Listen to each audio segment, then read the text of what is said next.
mostrar uma coisa.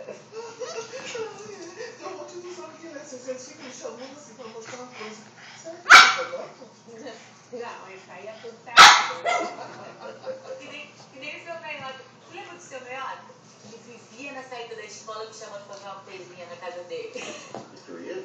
Ah, eu já fui algumas vezes, sim, pai. Mas ele não fazia nada não, tá? Só pra eu tirar a roupa.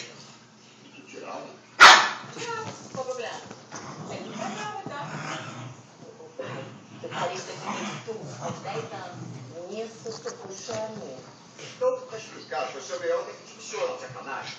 Ó, eu juro a vocês, eu só não vou lá tirar satisfação com o seu Meiota porque ele tá velho demais. E na minha situação, se ele me der um dinheiro, eu tiro a roupa. Alexandre, tu já explicou pro teu pai o encontro que a gente vai fazer com o teu idoso? Eu não consigo, eu tento falar essa palavra, mas ela não cabe na minha boca. Como é que diz? Eu lembrei, não quero, ó, tô viajando. É a palavra certa, ó. É que eu vou falar certo. Volvo. Entendeu? Até difícil acertar uma palavra, pai.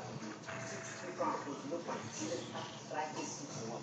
Eu sei, eu escutei falar, inclusive, eu tive uma ideia. Não, que vou falar uma coisa, é ganhar dinheiro, entendeu? Fazer dinheiro.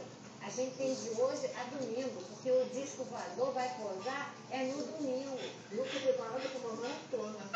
Eu vou ter no cemitério mesmo.